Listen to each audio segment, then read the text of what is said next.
এই শীতের মধ্যে পালং শাকের পাকোড়া কার কার পছন্দ? আমার কিন্তু খুব বেশি পছন্দ।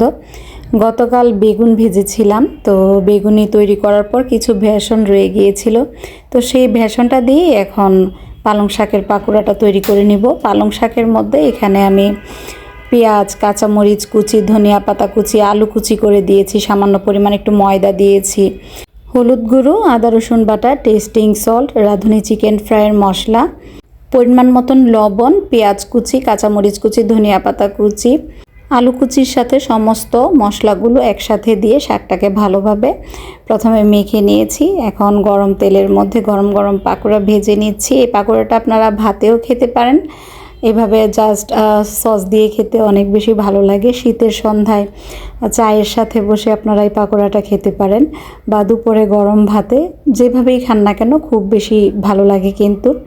আর বেশি সময় ধরে মুচমুচে রাখতে চাইলে চাউলের গুঁড়ো থাকলে সামান্য পরিমাণে একটু চাউলের গুঁড়ো অবশ্যই অ্যাড করে দিবেন।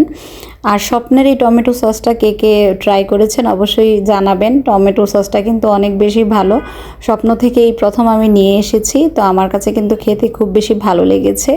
পালং শাকের পাকোড়াটা অবশ্যই চেষ্টা করবেন একটু মিডিয়াম আঁচে ভাজার জন্য। তো পাকোড়াটা ভাজতে ভাজতে আমি আবার এদিকে বাগান থেকে একটু ঘুরে এসেছি, সেটাই আপনাদের সাথে মাঝে দিয়ে শেয়ার করে দিলাম। এই তো গরম গরম পাকোড়া ভাজা হয়ে গিয়েছে। চেষ্টা করবেন গরম গরম খাওয়ার জন্য, তাহলে কিন্তু খেতে খুব বেশি ভালো হয়। আর আমার কাছে এই পাকোড়াটা খুব ভালো লেগেছে, বাচ্চারা অনেক বেশি পছন্দ করেছে। এই শীতে তো প্রায়ই এরকম ভাজা পোড়া করা হবে। আপনাদের সাথেও রেসিপিটা ট্রাই করলাম, বাসায় এভাবে বাচ্চাদেরকে তৈরি করে খাওয়াবেন, আশা করছি বাচ্চারা অনেক বেশি পছন্দ করবে। এই শীতের মধ্যে গরম গরম পাকোড়া খেতে খেতে আপনাদের কাছ থেকে বিদায় নিয়ে নিচ্ছি। আল্লাহ হাফেজ।